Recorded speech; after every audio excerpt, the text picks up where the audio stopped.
Hi everyone, welcome back to my class learn with queen. ಇವತ್ತಿನ ಕ್ಲಾಸಲ್ಲಿ methods of ರಿಸರ್ಚ್ನ ನೋಡೋಣ. ಹಿಂದಿನ ಕ್ಲಾಸಲ್ಲಿ ನಾವು types of research and characteristic of research and approaches of research ಇದೆಲ್ಲದರ ಬಗ್ಗೆನೂ ಲಾಸ್ಟ್ ಕ್ಲಾಸಲ್ಲಿ ಸ್ಟಡಿ ಮಾಡಿದ್ದೀವಿ. ಆ ವಿಡಿಯೋನ ಯಾರೆಲ್ಲ ನೋಡಿಲ್ಲ ಮೊದಲು ಆ ವಿಡಿಯೋನ ನೋಡ್ಕೊಂಡು ಬನ್ನಿ. And next today we will start about the methods of research. Methods of research ಅಂದರೆ ಸಂಶೋಧನೆಯ ವಿಧಾನಗಳು. ಸಂಶೋಧಕ ಸಂಶೋಧನೆಯನ್ನು ಮಾಡಬೇಕಾದ್ರೆ ವೈಜ್ಞಾನಿಕ ಆಧಾರವನ್ನು ಇಟ್ಕೊಂಡು ಕ್ರಮಬದ್ಧವಾಗಿ ವ್ಯವಸ್ಥಿತವಾಗಿ ಸಂಶೋಧನೆಯನ್ನು ಮಾಡಬೇಕಾಗತ್ತೆ. ಸಂಶೋಧನೆ ಸರಳವಾಗಿ ಆಗಬೇಕು ಅಂದರೆ ಸಂಶೋಧನಾ ವಿಷಯಕ್ಕೆ ಸಂಬಂಧಪಟ್ಟಂತೆ ಒಂದೊಂದು ಪದ್ಧತಿಯನ್ನು ಬಳಸ್ಕೊಂಡು ಸಂಶೋಧನೆ ಮಾಡಬೇಕಾಗತ್ತೆ. ಆ್ಯಂಡ್ ನಾವು ಲಾಸ್ಟ್ ಕ್ಲಾಸಲ್ಲಿ ಟೀಚಿಂಗ್ ಆಪ್ಟಿಟ್ಯೂಡ್ ಚಾಪ್ಟರ್ ಓದಬೇಕಾದ್ರೆ ಟೀಚಿಂಗ್ ಮೆಥಡ್ಸ್ನ ನೋಡಿದ್ದೀವಿ. ಅಲ್ಲಿ ಟೀಚರ್ಸ್ ಟೀಚಿಂಗ್ ಮೆಥಡ್ನ ಯೂಸ್ ಮಾಡಿ ಟೀಚಿಂಗ್ನ ಮಾಡ್ತಾ ಇರ್ತಾರೆ. ಅಲ್ಲಿ ಟೀಚರ್ ಟೀಚಿಂಗ್ ಮಾಡಬೇಕಾದ್ರೆ ಬೇರೆ ಬೇರೆ ವಿಧಾನಗಳ ಮೂಲಕ ಬೋಧನೆಯನ್ನು ಮಾಡ್ತಾರೆ. ಹಲವಾರು ಟೀಚಿಂಗ್ ಮೆಥಡ್ಸ್ನ ಯೂಸ್ ಮಾಡ್ತಾ ಇದ್ದಾರೆ. ಹಾಗೆ ಇಲ್ಲಿ ರಿಸರ್ಚ್ ಮಾಡಬೇಕಾದ್ರೆ ಹಲವಾರು ವಿಧಗಳನ್ನು ಬಳಸಿಕೊಂಡು ರಿಸರ್ಚ್ ಮಾಡಬೇಕಾಗುತ್ತೆ. ಅವುಗಳಲ್ಲಿ ಕೆಲವು ಇಂಪಾರ್ಟೆಂಟ್ ಆಗಿರುವಂಥ ಮೆಥಡ್ಸ್ನ ಇವತ್ತಿನ ಕ್ಲಾಸಲ್ಲಿ ನಾವು ನೋಡ್ಕೋತಾ ಇದ್ದೀವಿ. So let start the today class.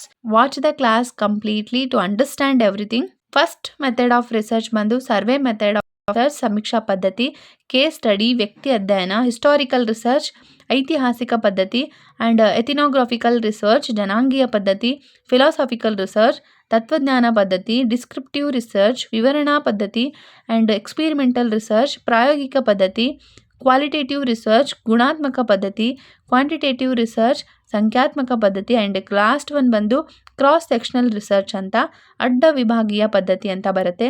ಇದೆಲ್ಲವನ್ನು ನಾವು ಡೀಟೇಲ್ ಆಗಿ ಇವತ್ತಿನ ಕ್ಲಾಸಲ್ಲಿ ಸ್ಟಡಿ ಮಾಡ್ತೀವಿ. So let start the class ಅಂತ ಬಂದರೆ ಫಸ್ಟ್ ಒನ್ ಬಂದು survey method of research. Gathers data from a sample population through questionnaires or interviews to understand their views or behavior ಅಂತ. ಸೊ ಸಮೀಕ್ಷಾ ಪದ್ಧತಿ ಅಂತಂದರೆ ನಡೆದು ಹೋದ ಘಟನೆ ಅಥವಾ ಒಂದು ಪರ್ಟಿಕ್ಯುಲರ್ ವಿಷಯದ ಬಗ್ಗೆ ಜನರ ಅಭಿಪ್ರಾಯಗಳನ್ನು ಅವರ ಅನಿಸಿಕೆಗಳನ್ನು ತಿಳಿದುಕೊಳ್ಳಕ್ಕೆ ಬಳಸುವಂಥ ಒಂದು ಮೆಥಡ್ ಅಂದರೆ ಅದು ಸಮೀಕ್ಷಾ ಪದ್ಧತಿ. ಫಾರ್ ಎಕ್ಸಾಂಪಲ್ ಹೇಳಬೇಕಾದ್ರೆ ಇವಾಗ ನಮ್ಮ ದೇಶದಲ್ಲಿ ಜಾತಿ ಗಣತಿ ನಡೀತಾ ಇದೆ. ಅದನ್ನು ನಾವು ಸರ್ವೆ ಮೂಲಕ ತಿಳ್ಕೊತೀವಿ. ಜನರ ಅಭಿಪ್ರಾಯಗಳನ್ನು ಜನರ ವಿಚಾರಗಳನ್ನು ತಿಳಿದುಕೊಂಡು ಸರ್ವೆ ಮಾಡ್ತೀವಿ ಅಲ್ವಾ, ಅದು ಸರ್ವೆ ರಿಸರ್ಚ್ಗೆ ಒಂದು ಎಕ್ಸಾಂಪಲ್ ಆಗುತ್ತೆ. ಆ್ಯಂಡ್ ಇನ್ನೊಂದು ಹೇಳಬೇಕಾದ್ರೆ ನಮ್ಮ ಸರ್ಕಾರಗಳ ಬಗ್ಗೆ, ಇವಾಗ BJP ಸರ್ಕಾರ, ಕಾಂಗ್ರೆಸ್ ಸರ್ಕಾರ, ಈ ಥರ ಎಲ್ಲ ಸರ್ಕಾರಗಳು ಅವರ ಅಭಿವೃದ್ಧಿ ಕಾರ್ಯಗಳನ್ನು ಎಷ್ಟರ ಮಟ್ಟಿಗೆ ಮಾಡಿದ್ದಾವೆ ಆ್ಯಂಡ್ ನೆಕ್ಸ್ಟ್ ಇಯರಲ್ಲಿ ಯಾವ ಸರ್ಕಾರ ಬರ್ಬೋದು ಅನ್ನೋ ಒಂದು ಗೆಸ್ ಇರುತ್ತಲ್ಲ, ಅದನ್ನು ನಾವು ಜನಗಳ ಅಭಿಪ್ರಾಯದ ಮೇರೆಗೆ ನಾವು ಒಂದು ಕನ್ಕ್ಲೂಷನ್ಗೆ ಬರ್ಬೋದು ಈ ಸರ್ಕಾರನೇ ಬರುತ್ತೆ ಅಂತ. So these are the what example for survey methods. And next ಬಂದು case study method. It is an deep investigation in a specific individual group or phenomena are to provide detail insight ಅಂತ. ವ್ಯಕ್ತಿ ಅಧ್ಯಯನ ಅಂತಂದರೆ ಒಬ್ಬ ವ್ಯಕ್ತಿಯನ್ನು ವಿವಿಧ ಆಯಾಮಗಳಲ್ಲಿ ಆಳವಾಗಿ ಅಧ್ಯಯನ ಮಾಡೋ ಒಂದು ಪದ್ಧತಿ. ಬೇರೆ ಬೇರೆ ಮೂಲಗಳಿಂದ ವ್ಯಕ್ತಿಯ ಮಾಹಿತಿಯನ್ನು ಕಲೆಕ್ಟ್ ಮಾಡಿ ಆ ವ್ಯಕ್ತಿಯ ಬಗ್ಗೆ ಕಂಪ್ಲೀಟ್ ಆಗಿ ತಿಳಿದುಕೊಂಡು ಅಧ್ಯಯನ ಮಾಡುವುದು ವ್ಯಕ್ತಿ ಅಧ್ಯಯನ ಆಗಿರುತ್ತೆ. ಹಿಸ್ಟಾರಿಕಲ್ ರಿಸರ್ಚ್ ಮೆಥಡ್ ಐತಿಹಾಸಿಕ ಪದ್ಧತಿ involves the systematic study of past event and conditions. ಇಲ್ಲಿ ಯಾವ ಸಂಶೋಧನೆ ಇತಿಹಾಸಕ್ಕೆ ಸಂಬಂಧಿಸಿರುತ್ತದೋ, ಅಂದರೆ ಸಂಶೋಧಕನು ಸಂಶೋಧನೆ ಮಾಡುವಾಗ ಸಂಶೋಧನೆ ಇತಿಹಾಸಕ್ಕೆ ಸಂಬಂಧಪಟ್ಟಿದ್ದಾರೆ ಅಥವಾ ಐತಿಹಾಸಿಕ ಘಟನಾವಳಿಗೆ ಸಂಬಂಧಪಟ್ಟಿದ್ದಾರೆ ಅಂತಹ ಟೈಮಲ್ಲಿ ಆ ಐತಿಹಾಸಿಕ ಪದ್ಧತಿಯನ್ನು ಬಳಸ್ಕೊಳ್ಬೇಕಾಗತ್ತೆ. ಅದನ್ನು ನಾವು ಐತಿಹಾಸಿಕ ಪದ್ಧತಿ ಅಂತ ಕರಿತೀವಿ. ನೆಕ್ಸ್ಟ್ ಬಂದು ಎಥಿನೋಗ್ರಾಫಿಕಲ್ ರಿಸರ್ಚ್ ಅಂತ. It involves the researcher immersing themselves in a group natural environment to understand their culture. ಜನಾಂಗೀಯ ಪದ್ಧತಿ ಅಂತಂದ ಬಂದರೆ ಒಂದು ವಿಶಿಷ್ಟ ಪ್ರದೇಶದಲ್ಲಿ ವಾಸ ಮಾಡ್ತಿರುವಂಥ ವ್ಯಕ್ತಿಗಳ ಬಗ್ಗೆ ಅಧ್ಯಯನವನ್ನು ಮಾಡೋ ಒಂದು ಪದ್ಧತಿಯನ್ನು ನಾವು ಜನಾಂಗೀಯ ಪದ್ಧತಿ ಅಂತ ಕರಿತೀವಿ. ಎಕ್ಸಾಂಪಲ್ ಆಗಿ ಹೇಳಬೇಕಾದ್ರೆ ಆದಿವಾಸಿಗಳನ್ನು ಬದುಕುತ್ತಿರುವಂಥ ಒಂದು ಜಾಗಗಳು, ಅವ್ರ ಬಗ್ಗೆ ಅಧ್ಯಯನ ಮಾಡೋದು, ಆ್ಯಂಡ್ ಬುಡಕಟ್ಟು ಜನಾಂಗದವರ ಬಗ್ಗೆ ಅಧ್ಯಯನ ಮಾಡೋದು, ಇದೆಲ್ಲವೂ ಜನಾಂಗೀಯ ಪದ್ಧತಿಯಲ್ಲಿ ಬರುತ್ತೆ. ನೆಕ್ಸ್ಟ್ ಬಂದು ಫಿಲಾಸಫಿಕಲ್ ರಿಸರ್ಚ್ ಅಂತ.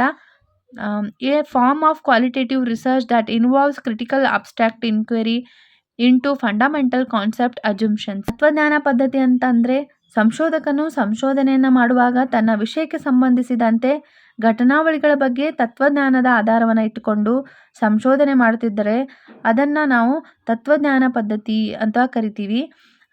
ಶ್ರೇಷ್ಠ ತತ್ವಜ್ಞಾನಿಗಳು ಹೇಳಿರುವಂತಹ ಪ್ರಿನ್ಸಿಪಲ್ಸ್ನ ತತ್ವಗಳನ್ನು ನಾವು ಅಧ್ಯಯನ ಮಾಡಿ ನಿಜ ಜೀವನದಲ್ಲಿ ಅದನ್ನು ಅಳವಡಿಸಿಕೊಳ್ಳೋದು ಈ ಪದ್ಧತಿಗೆ ಸಂಬಂಧಪಟ್ಟಿರುವಂಥದ್ದು.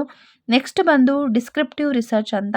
Descriptive research is aim to describe a situation, event or phenomena accurately. ವಿವರಣಾತ್ಮಕ ಪದ್ಧತಿ ಅಂದರೆ ಸಂಶೋಧಕನು ಸಂಶೋಧನೆ ಮಾಡಬೇಕಾದ್ರೆ ತನ್ನ ವಿಷಯವನ್ನು ವಿವಿಧ ಶಬ್ದಗಳ ಮೂಲಕ, ಉದಾಹರಣೆ ಮೂಲಕ ವಿವರಣೆ ಮಾಡಬೇಕಾಗುತ್ತೆ. ಈ ಪದ್ಧತಿಯನ್ನು ನಾವು ವಿವರಣಾತ್ಮಕ ಸಂಶೋಧನಾ ಪದ್ಧತಿ ಅಂತ ಹೇಳ್ತೀವಿ.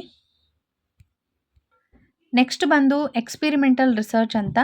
It involve specific procedure to test hypothesis by manipulating variables.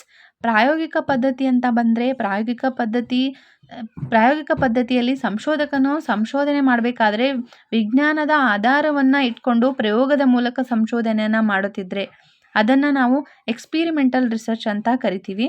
Next ಬಂದು ಗುಣಾತ್ಮಕ ಪದ್ಧತಿ ಅಂದರೆ qualitative research. It means aims to understand phenomena through detailed descriptive data and non statistical methods.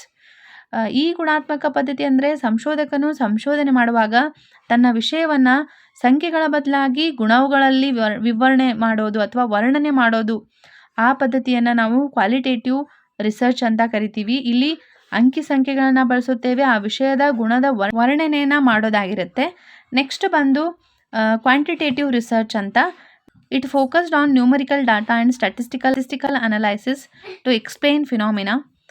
ಇದರ ಅರ್ಥ ಏನು ಅಂದರೆ ಸಂಖ್ಯಾತ್ಮಕ ಪದ್ಧತಿ ಅಂದರೆ ಸಂಶೋಧಕನು ಸಂಶೋಧನೆ ಮಾಡುವಾಗ ತನ್ನ ವಿಷಯವನ್ನು ಅಂಕಿ ಸಂಖ್ಯೆಗಳಲ್ಲಿ ವ್ಯಕ್ತಪಡಿಸಿದರೆ ಅದು ಸಂಖ್ಯಾತ್ಮಕ ಪದ್ಧತಿ ಆಗಿರುತ್ತೆ. ಆ್ಯಂಡ್ ಲಾಸ್ಟ್ ಬಂದು ಕ್ರಾಸ್ ಸೆಕ್ಷನಲ್ ರಿಸರ್ಚ್ ಅಂತ. ಅಡ್ಡ ವಿಭಾಗೀಯ ಪದ್ಧತಿ.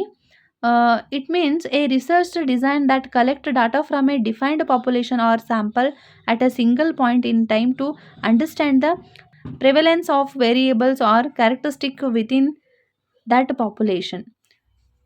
ಅಡ್ಡ ವಿಭಾಗೀಯ ಪದ್ಧತಿ ಅಂದರೆ ಎರಡು ವಿಭಿನ್ನ ಕ್ಷೇತ್ರಗಳನ್ನು ಅಧ್ಯಯನ ಮಾಡಿ ಅಂದರೆ ಸ್ಟಡಿ ಮಾಡಿ ಒಂದು ಕ್ಷೇತ್ರ ಇನ್ನೊಂದು ಕ್ಷೇತ್ರದ ಮೇಲೆ ಪರಿಣಾಮ ಬೀರುತ್ತಿದ್ದರೆ ಅದನ್ನು ನಾವು ಕ್ರಾಸ್ ಸೆಕ್ಷನ್ ರಿಸರ್ಚ್ ಅಂತ ಕರಿತೀವಿ. ಫಾರ್ ಎಕ್ಸಾಂಪಲ್ಗೆ ಬಿಸ್ನೆಸ್ಸಲ್ಲಿ ಈ ಮೆಥಡ್ಸ್ ತುಂಬ ಕಾಣ್ಬೋದು ನಾವು. ಒಂದು ಬಿಸ್ನೆಸ್ ಮೇಲೆ ಇನ್ನೊಂದು ಬಿಸ್ನೆಸ್ಸು ಎಫೆಕ್ಟ್ ಆಗಿರುವಂಥದ್ದು. ಆ್ಯಂಡ್ ಮೆಡಿಕಲ್ ಫೀಲ್ಡಲ್ಲಿ ಇದನ್ನು ಜಾಸ್ತಿ ಯೂಸ್ ಮಾಡ್ತಾರೆ. This is what we all learn today about methods of research. Last ಕ್ಲಾಸಲ್ಲಿ research definition, types and characteristic and approaches ಬಗ್ಗೆ ನೋಡಿದ್ದೀವಿ. ಇವತ್ತಿನ ಕ್ಲಾಸಲ್ಲಿ ನಾವು ಮೆಥಡ್ಸ್ ಆಫ್ ರಿಸರ್ಚ್ನ ಕಂಪ್ಲೀಟ್ ಮಾಡಿದ್ದೀವಿ. ನೆಕ್ಸ್ಟ್ ಕ್ಲಾಸಲ್ಲಿ ಸ್ಟೆಪ್ಸ್ ಆಫ್ ರಿಸರ್ಚ್ ಜೊತೆಗೆ sampling, probability sampling and non probability sampling, variables and hypothesis ಬಗ್ಗೆ ನೋಡೋಣ. So keep watching all the videos. Video ಇಷ್ಟ ಆದರೆ ಲೈಕ್, ಶೇರ್ ಆ್ಯಂಡ್ ಸಬ್ಸ್ಕ್ರೈಬ್ ಮಾಡಿ. ನಿಮ್ಮ ಫ್ರೆಂಡ್ಸ್ ಜೊತೆಗೂ ಶೇರ್ ಮಾಡಿ. ನೆಕ್ಸ್ಟ್ ಕ್ಲಾಸಲ್ಲಿ ಸಿಗ್ತೀನಿ. Thank you all.